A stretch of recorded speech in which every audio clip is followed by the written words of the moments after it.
CM Yogi Adityanath ने आदेश दिए हैं। कर्फ्यू आज रात 8 बजे से सोमवार सुबह 7 बजे तक लागू रहेगा। इस दौरान कामगारों को अपने कार्यस्थल पर जाने की इजाजत रहेगी। आज और कल सभी शादियां बंद स्थानों के अंदर होंगी, जिसमें सिर्फ 50 लोग ही शामिल हो सकते हैं, जबकि खुली जगह पर शादी में 100 लोग मास्क के साथ शामिल हो सकते हैं। परीक्षा के लिए जाने वाले स्टूडेंट के पास आई कार्ड होना अनिवार्य होगा। परिवहन निगम की बसों में सिर्फ 50% यात्री ही जा सकेंगे। अंतिम संस्कार में सिर्फ 20 लोग ही शामिल हो पाएंगे। यूपी में कोरोना का कहर लगातार बढ़ता जा रहा है। बीते 24 घंटे में 27,357 नए केस सामने आए हैं। राजधानी लखनऊ के हालात लगातार बिगड़ते जा रहे हैं। लखनऊ में बीते 24 घंटे में 5,913 नए केस आए हैं। कोरोना ने प्रशासन में भी हड़कंप मचा दिया है। कई आईएएस और आईपीएस अफसर भी संक्रमित हो गए हैं। DGP HC Awasthi, IPS Kamal Saxena, Jyoti Narayan, DIG security doctor Sunil Gupta, SSP Bulandshahr, SSP Bareilly corona positive हैं। वहीं लखनऊ के डीएम अभिषेक प्रकाश भी कोरोना संक्रमित हो गए हैं। एसीएस उद्यान मनोज सिंह, एसीएस सचिवालय प्रशासन हेमंत राव और आईएएस कंचन वर्मा भी कोरोना की चपेट में आ चुकी हैं। सरकार के सख्त आदेश के बावजूद ताजनगरी आगरा में लोग बिना मास्क के ही घूमते नजर आ रहे हैं।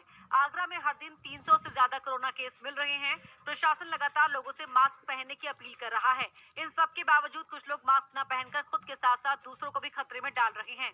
वहीं आज डीएम प्रभु एन सिंह की अगुवाई में 4 आईएएस एक साथ सड़क पर उतरे और लोगों से मास्क लगाने की अपील करते रहे। इस दौरान संयुक्त कार्रवाई में न्यू आगरा क्षेत्र में सोशल डिस्टेंसिंग की धज्जियां उड़ाने वाले दुकानदारों की दुकानें 24 घंटे के लिए बंद करा दी गयी।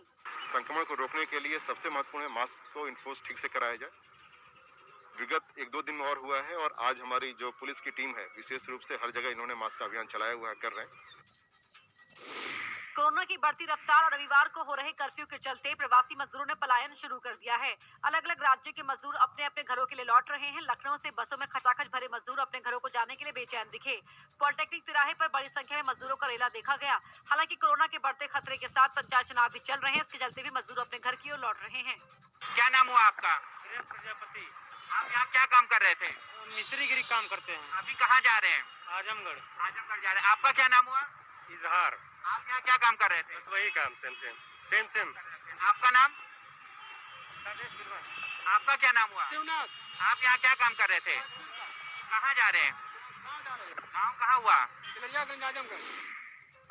वीडियो वायरल हो रहा है। पुलिस जीप से गाड़ी का पीछा कर रही होती है, लेकिन तेज रफ्तार के चलते बिजली के पोल से टकरा जाती है, जिससे पोल में एक जोर का धमाका होता है। ये घटना पास में लगे एक सीसीटीवी में कैद हो गई। आप वीडियो में भी देख सकते हैं कि कैसे पुलिस की जीप पोल से टकराती है और धमाके के बाद पोल से चिंगारी निकलने लगती है।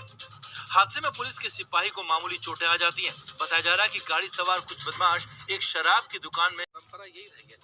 उधर उत्तराखंड सरकार के पर्यटन मंत्री सतपाल महाराज ने कहा है कि कुंभ में नियमों का पालन हो रहा है और 30 अप्रैल तक स्नान होगा। कुंभ तो यथावत जो है 30 तारीख को समाप्त होगा। उसमें 27 तारीख का विशेष स्नान है।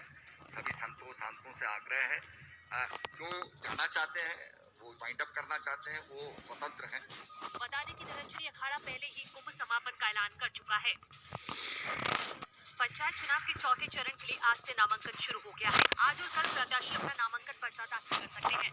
इसके लिए प्रशासन पूरी तरह से तैयार है। बांदा में 8 ब्लॉक और जिला पंचायत के नामांकन करने वाले प्रत्याशियों का जमावड़ा सुबह से ही देखने को मिला। 30 जिला पंचायत की सीटों के लिए 800 प्रत्याशियों ने अब तक नामांकन पर्चा खरीदा है।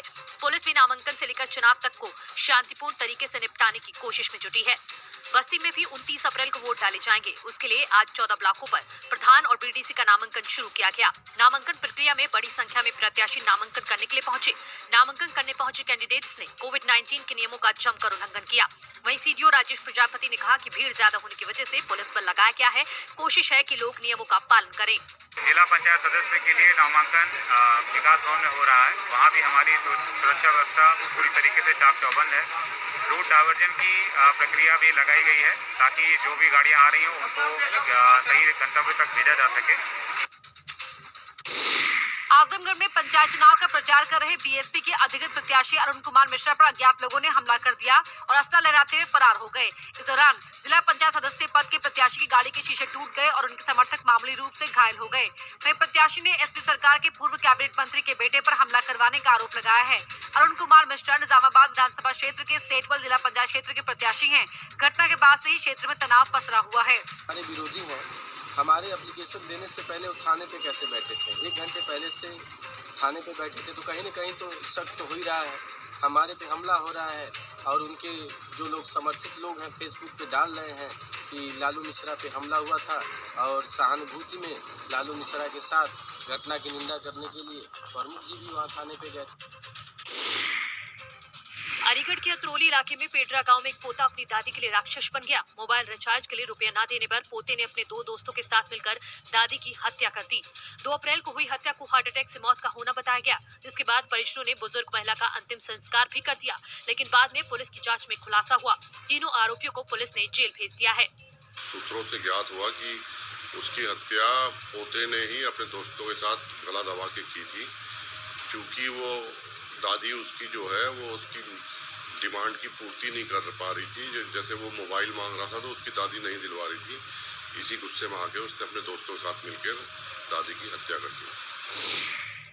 सहारनपुर में एक पति ने अपनी पत्नी की गला काटकर हत्या कर दी। मामला रामपुर मनीहारन क्षेत्र का है, जहां के इस्लामपुर गांव के संदीप ने अपनी पत्नी की हत्या कर दी और मौके से फरार हो गया, लेकिन पुलिस ने आरोपी को गिरफ्तार कर लिया।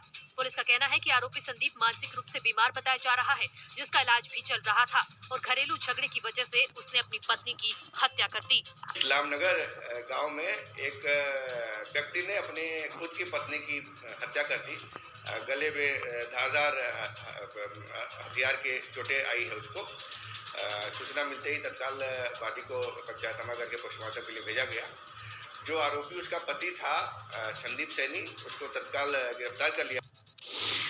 मुजफ्फरनगर में इन दिनों एक वीडियो वायरल हो रहा है। पुलिस जीप से गाड़ी का पीछा कर रही होती है, लेकिन तेज रफ्तार के चलते बिजली के पोल से टकरा जाती है, जिससे पोल में एक जोर का धमाका होता है।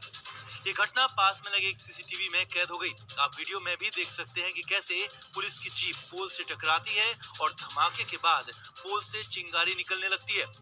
हादसे में पुलिस के सिपाही को मामूली चोटें आ जाती हैं। बताया जा रहा है कि गाड़ी सवार कुछ बदमाश एक शराब की दुकान में घेराबंदी को धक्का बता के भाग निकले बदमाश, और इसी बीच चेजिंग करने के परिप्रेक्ष्य में हमारी जो पुलिस की जीप थी वो एक बिजली के खंभे से टकरा गई। इसमें कुछ लोगों को मामूली चोटें भी आई हैं।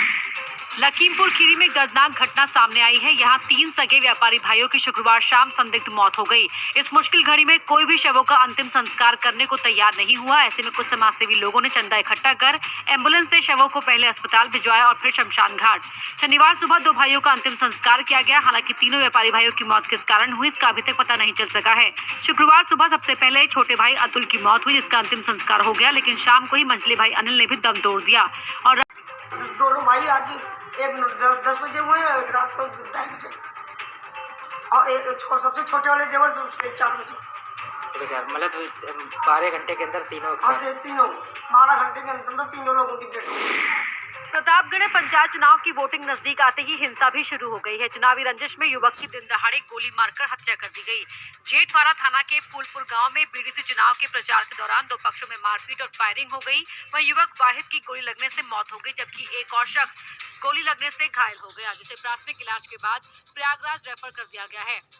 बताया जा रहा है बीडीसी प्रत्याशी हसीना बेगम के पति और परिजन गांव में चुनाव प्रचार कर रहे थे, तभी गांव में दूसरे प्रत्याशी वसीम भी पहुंच गए, जिससे दोनों का काफिला आमने सामने आ गया और समर्थकों में नारेबाजी के बाद फायरिंग भी हो गई। 2 पक्षों में वाद विवाद हुआ था, इसमें फायरिंग की गई और फायरिंग में एक व्यक्ति घायल हो गया, बाकी उसके अस्पताल में मृत्यु हुई। इस संबंध में उसके परिजनों द्वारा तहरीर दे दी गई और लोग पंजीकृत किया जा रहा है। बाकी अभियुक्तों की गिरफ्तारी का प्रयास होगा। उत्तराखंड के पूर्णागिरी धाम में शनिवार को 4G सर्विस की शुरुआत हो गई। जियो की तरफ से संचालित की जा रही 4G सेवाओं का सीएम तीरथ सिंह रावत ने वर्चुअली शुभारंभ किया। उन्होंने पूर्णागिरी धाम में 4G सेवाओं का शुभारंभ के लिए मुकेश अंबानी और जियो परिवार का धन्यवाद दिया। मुख्यमंत्री ने कहा कि इस कोरोना महामारी के वक्त मोबाइल और डेटा कनेक्टिविटी महत्वपूर्ण है। छात्रों की पढ़ाई, मध्यम और लघु उद्योग के लिए मोबाइल कनेक्टिविटी बेहद जरूरी है। इसके साथ ही उत्तराखंड में आने वाले पर्यटकों के लिए यह आवश्यक होता है, उन्हें मोबाइल की अच्छी सुविधा मिल सके। सीएम तीरथ सिंह रावत ने कहा कि प्रधानमंत्री मोदी जी के नेतृत्व में डिजिटल इंडिया की परिकल्पना साकार हो रही है। पंचायतों को ऑप्टिकल फाइबर के माध्यम से नेटवर्किंग से जोड़ा गया है।